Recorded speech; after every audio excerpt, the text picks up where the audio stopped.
اعوذ باللہ من الشیطان الرجیم بسم اللہ الرحمن الرحیم۔ عزیزان من، آج اکتوبر 1973 کی 7 تاریخ ہے اور درس قرآن کریم کا آغاز سورہ یونس کی آیت 59 سے ہو رہا ہے۔ 10/5-9۔ آپ کو یاد ہوگا کہ سابقہ درس اس آیت پہ ختم ہوا تھا کہ قرآن کریم قل بفضل اللہ و برحمتہ فبذالک فلیفرحوا هو خیر مما یجمعون، کہ یہ خدا کے فضل اور رحمت تھی جو ایسا ضابطۂ ہدایت تمہیں مل گیا، اور یہ ایسی متاع گراں بہا ہی نہیں، بے بہا ہے۔ خیر مما یجمعون، جو کچھ بھی تم اکٹھا کر لو یہ اس سے بھی کہیں بہتر ہے، لہذا اس کے ملنے پر جشن مسرت مناؤ۔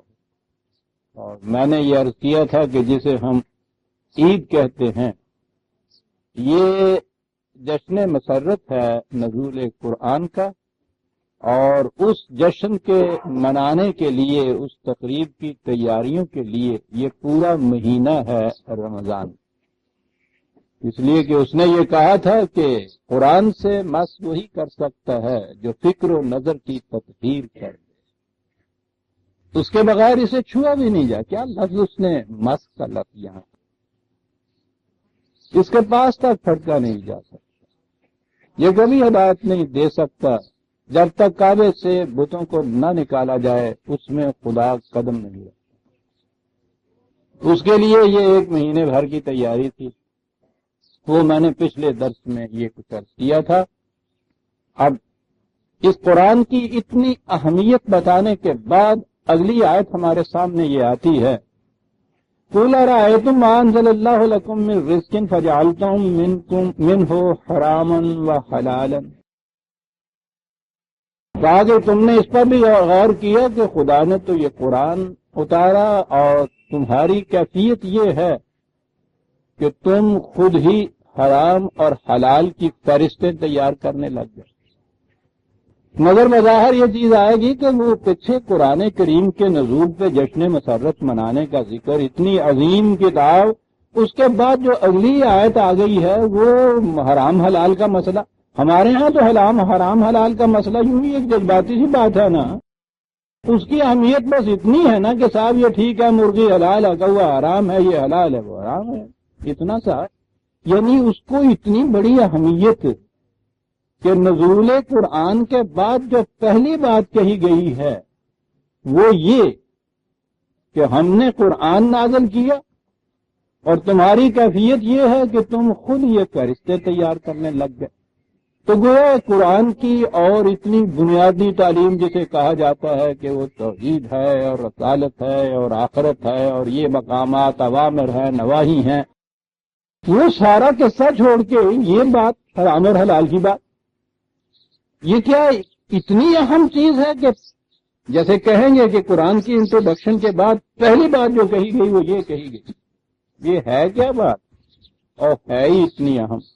قرآن ملا ہی اس لیے تھا، جن یوں نہیں کہ آپ کا فقہ کا جو مسئلہ ہے کہ صاحب کوا حرام اور مرغی حرام، بات اور ہے، اور وہ سمجھ لی جائے تو یہ بھی بات سمجھ میں آ جاتی ہے کہ وہی کا بنیادی مقصد کیا ہے، قرآن کرنے کے لیے کیا آیا تھا، اس کا ہماری زندگی سے تعلق کیا ہے، اتنی اہمیت اسے کیوں دی گئی ہے۔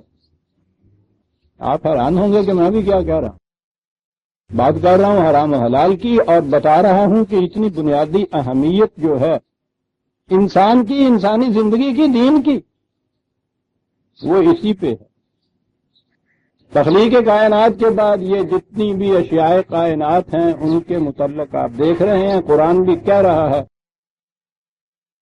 کہ ان میں سے کسی کو اختیار و ارادہ نہیں دیا گیا، کل لہ یسجدون، ان میں سے ہر ایک خدا کے بنائے ہوئے قوانین کے تابع زندگی بسر کرنے پہ مجبور ہے۔